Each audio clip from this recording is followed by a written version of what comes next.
Bismillahirrahmanirrahim.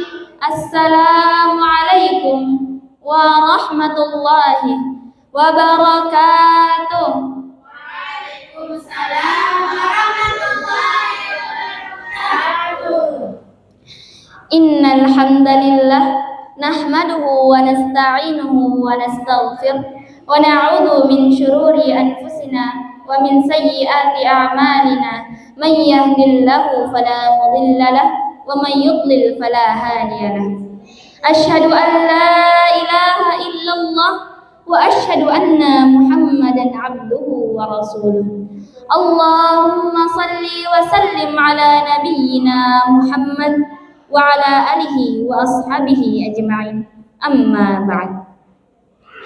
Puja, marilah kita panjatkan kepada Allah Azza wa Jalla, Tuhan yang maha pengasih tak pilih kasih, Tuhan yang maha penyayang tak tanggung sayang, yang nikmatnya tak perlu bilang, sehingga dengan nikmatnya lah kita dapat berkumpul di tempat yang insya Allah penuh barakah ini. Salawat beserta salam semoga tetap tercurah limpahkan kepada putra gurun pasir yang pada Senin subuh beliau lahir.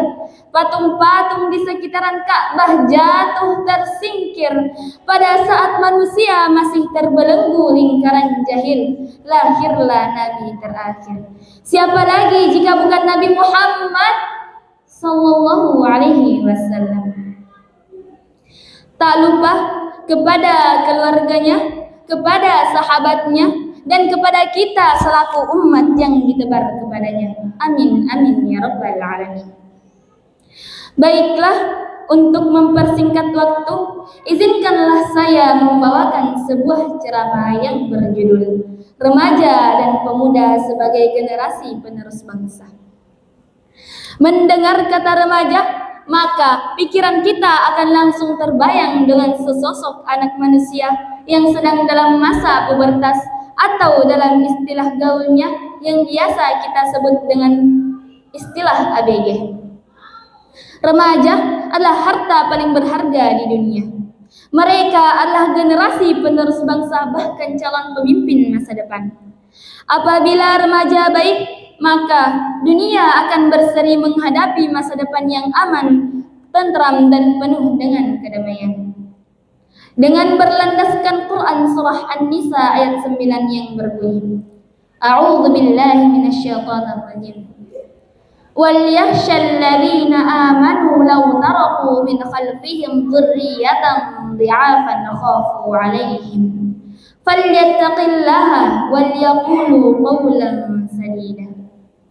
Yang artinya, dan hendaklah takut terhadap Allah orang-orang yang meninggalkan di belakang mereka anak-anak yang lemah, yang mereka khawatir terhadap kesejahteraan mereka.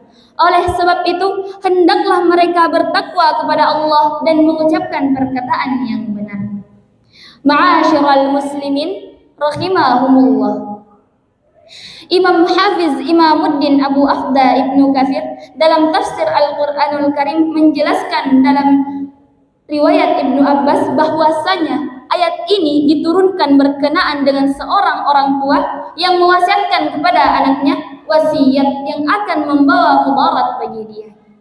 Maka Allah Subhanahu wa taala memerintahkan kepadanya agar mengubah wasiatnya menjadi ketakwaan kepada Allah dan kebaikan. Kaidah menyebutkan pada dasarnya perintah menunjukkan kewajiban.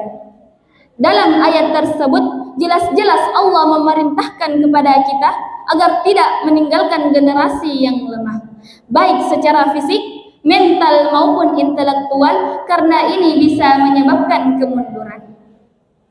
Apabila generasi yang sekarang memiliki kelemahan dalam hal-hal tersebut, maka bisa dipastikan kita akan mudah terhanyut dalam gelombang kemerosotan moral yang disebabkan oleh pergaulan yang semakin bebas dan penyalahgunaan media. Sebab modal utama generasi kita yang sekarang dalam membentengi diri dari bencana tersebut adalah tingkat intelektualitas serta pemahaman manfaat dan mudarat dalam pergaulan dan media. sehingga hal ini dapat memudahkan kita dalam proses pluralisasi budaya agar terhindar dari talqit buta alias budaya ikut-ikutan.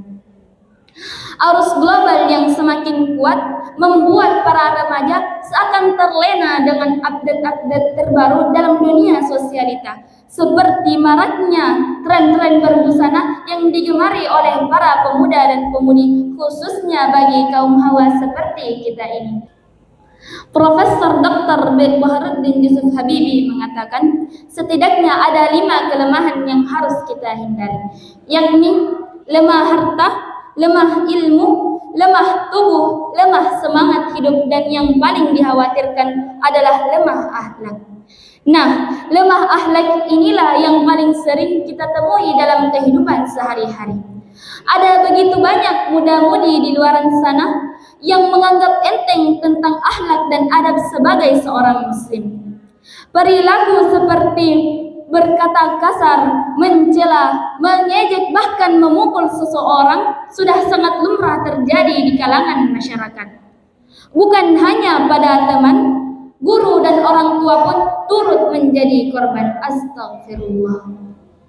Jika hal-hal ini melekat pada diri generasi penerus bangsa, maka saya yakin bukannya menjadi pelopor pembangunan, para remaja malah akan menjadi fus pembangunan, penghambat pembangunan, bahkan menjadi penghancur pembangunan.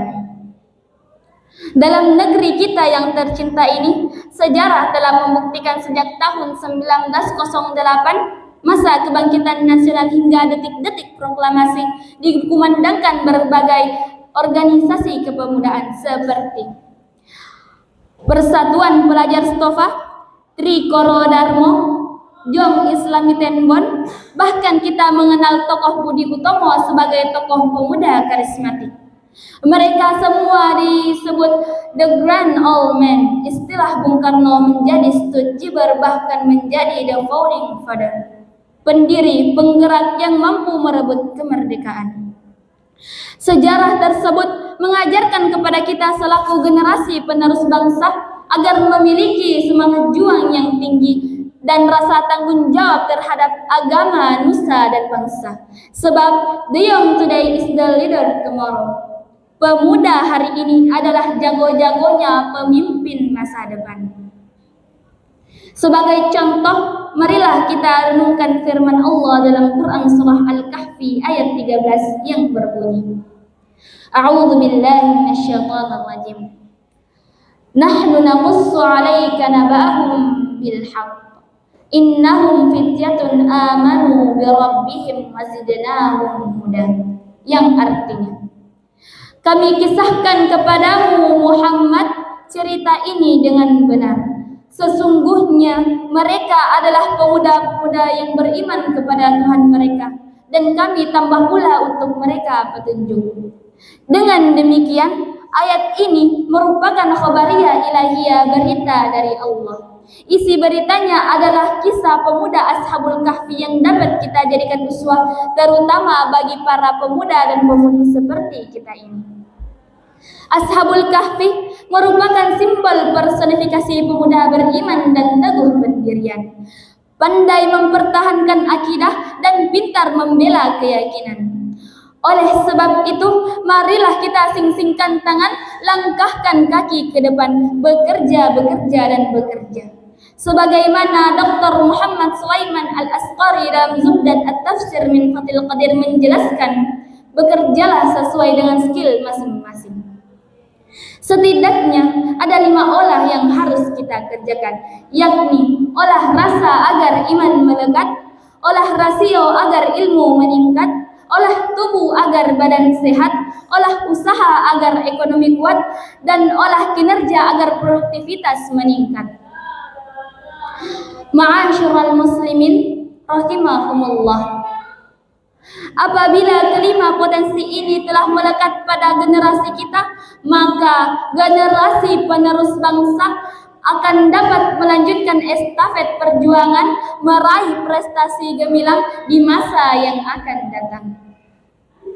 Jadi, ajak teman-teman kita, rangkul saudara-saudara kita, untuk saling mengingatkan, menyebarkan syiar Islam dalam zaman modern ini. Sebab Islam sudah mulai redup di zaman metropolitan.